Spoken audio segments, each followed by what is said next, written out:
అందరికీ నమస్కారం. Epic story లైన్స్‌కు స్వాగతం.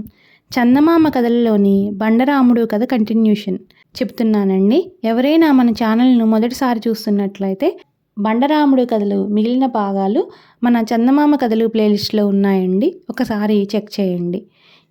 ఇంట గెలిచి రచ్చగెలవమని చెబుతారు. నాలాగా చిన్నతనం నుంచి ఇంట్లో అందరి చేత మొట్టికాయలు తిట్లు తినేవాడు ఇంట గెలవడం చాలా కష్టం. ఇంట్లో వాళ్ళు తమ అభిప్రాయాలు మార్చుకోరు. తమ ప్రవర్తనను బట్టి కూడా వాళ్ళ అభిప్రాయాలు ఏర్పరచుకోరు. వాళ్ళ అభిరుచులను బట్టే వాళ్ళ అభిప్రాయాలను బట్టే మన ప్రవర్తన ఏర్పడుతుంది.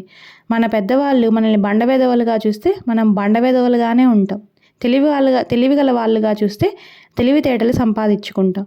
అబద్ధాల కోరుగా చూస్తే అబద్ధాలే ఆడతాం. బడిలో అట్లా కాదు. ఏ కారణం చేతనైనా బడిలో మనకు ఒక పేరు వచ్చినా మనం కష్టపడి ఆ పేరు మాపుకోవచ్చు. ఒకవేళ పేరు పోకపోయినా ఆ పేరును గురించిన అభిప్రాయం మారిపోవచ్చు. 5వ క్లాసులోకి వచ్చాక నన్ను చాలామంది విద్యార్థులు గౌరవంగా చూడసాగారు. నన్ను బండరాముడని పిలిచేవాళ్ళు కూడా ఆ పేరు గొప్పగానే చూసేవాళ్ళు కానీ హీనతగా చూసేవాళ్ళు కాదు. బండరాముడంటే పట్టుదల కలవాడని, ధైర్యం గలవాడని, చులకనగా చూస్తే ఊరుకునేవాడు కాదని బడిలో అర్థం వచ్చేసింది. అయినా ఇంటి దగ్గర మటుకు నా కీర్తి ఏమీ పెరగలేదు. ఇంటి దగ్గర నేను ఎప్పటి బండరాముణ్ణే. బడిలో నాకుండే తెలివితేటలన్నీ బడిగేటు దగ్గరే మాయమైపోయేవి. బడిలో చక్కగా అప్పగించే పాఠాలే మా నాన్న దగ్గర అప్పగించకపోతే తప్పుపోయేవి. బడిలో నేను చక్కగా చేసే లెక్కలు మా నాన్న దగ్గర చేస్తే సరిగా వచ్చేవి కావు. మీ రాముడు బడిలో చాలా తెలివిగా ఉంటున్నాడు అని మా నాన్నతో ఎవరైనా చెబితే వెంటనే మా నాన్న వాడి మొహం, వాడికి బడిలో ఎందుకు మార్కులు ఇస్తున్నారో, కాపీ కొడుతున్నాడో ఏమో, వాడికి 2 ఎక్కాలు కూడా సరిగా రాదు, పట్టుమని 2 బంతులు తప్పు లేకుండా చదవలేడు అని ప్రచారం చేసేవాడు. మా అమ్మ కూడా ఇరుగు పొరుగు వాళ్ళ ఇళ్ళ దగ్గర ఇటువంటి మాటలే అనేది. అందుచేత బడి వదిలి ఇంటికి వస్తే నేను ఎప్పటి బండరాముడుగానే ఉండేదాన్ని. నన్ను గురించి మా చుట్టుపక్కల వాళ్ళెవరికి అభిప్రాయం మారలేదు. మా ఇంటి పక్క సందులో సీను అనే కుర్రవాడున్నాడు. వాడు నాకన్నా 3-4 ఏళ్ళు చిన్న. వాడిని కిందటి సంవత్సరం బడిలో వేశారు. కానీ వాడు బడికి పోడు. బడికి పోతే మాస్టారు కొడతాడని వాళ్ళ అమ్మకు భయం. బడికి పోకపోతే చెడిపోతాడని వాళ్ళ నాన్నకు భయం. చదువుకుంటే పిల్లవాడు నలిగిపోతాడని వాళ్ళ అమ్మకు భయం. చదువుకోకపోతే ఇతర పిల్లలతో అల్లరి చిల్లరగా తిరిగి దురలవాట్లు నేర్చుకుంటాడని వాళ్ళ నాన్నకు భయం. ఇలా వాళ్ళిద్దరి మధ్య సీను ఎటూ కాకుండా చెడిపోయినాడు.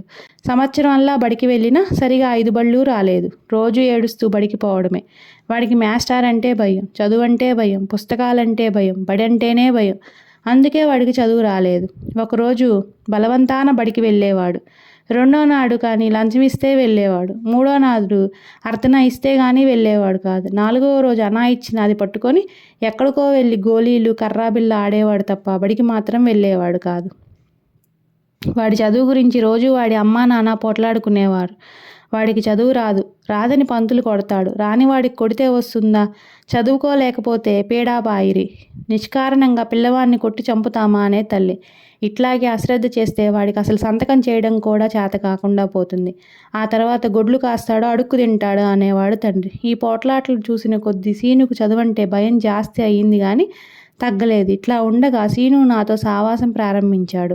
పొద్దున నేను బడికి వెళ్ళేదాకా మా ఇంట్లోనే ఉండేవాడు. సాయంకాలం బడి వదిలిపెట్టిన తరువాత నాతో తిరిగి చీకటి పట్టాక ఇంటికి పోయేవాడు.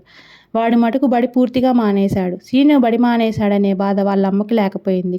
కానీ నాతో తిరిగి చెడిపోతున్నాడనే బాధ పట్టుకుంది. తిరగక బండరాముడితో తిరుగుతావట్రా అని ఆవిడ సీనును కోప్పడింది. తన కొడుకు చాలా బుద్ధిమంతుడైనట్టు, నేను వాడిని చెడగొడుతున్నట్టు అందరితోటి చెప్పింది.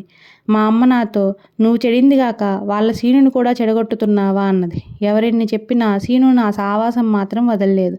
వాడు బడికి పోవడానికి కూడా ఒప్పుకున్నాడు. నువ్వు బండరాముడి స్నేహం మానితే బడికి పోయినంత ఫలం అన్నది వాళ్ళమ్మ. సీను నాన్న మట్టుకు సీనులో మార్పు చూసి చాలా సంతోషించాడు. సీను చాలా శ్రద్ధగా బడికి పోసాగాడు. వాడికి చదువు కూడా బాగా వస్తున్నదని బడిపంతులు చెప్పడం మొదలుపెట్టాడు. సంవత్సరంలో రాని చదువు 3 నెలల్లో వచ్చింది. బాలశిక్ష కొన్నారు. అది కూడా 1 రోజుల్లో చదివి పారేశాడు. సీను ఇప్పుడు చాలా మంచి పిల్లవాడు. వాడిని అందరూ మెచ్చుకునేవాళ్లే. వాళ్ళ అమ్మ కూడా మా వాడు బడికి వెళ్ళడం మొదలుపెట్టి ఆ బండరాముడి స్నేహం తగ్గించిన తర్వాత చక్కగా బాగుపడ్డాడు, లక్షణంగా చదువుకుంటున్నాడు అని అందరితోటి చెప్పింది. సీను నాన్న మాత్రం 3 రూపాయలు పెట్టి నాకు ఒక ఫౌంటైన్ పెన్ కొనిపెట్టాడు. నన్ను గురించి ఎవరేమనుకున్నా నాకు ఇప్పుడు విచారం లేదు. కానీ పెద్దవాళ్ళు చిన్నవాళ్ళని అర్థం చేసుకుంటే చిన్నపిల్లల జీవితాలు ఇంకా సుఖమయంగా ఉంటాయి. అందువల్ల చిన్నపిల్లల తెలివితేటలు కూడా త్వరగా పైకొస్తాయంటాను. మీరు ఆ మాట ఒప్పుకోరు? ఇంతటితో బండరాముడు కథ అయిపోయిందండి.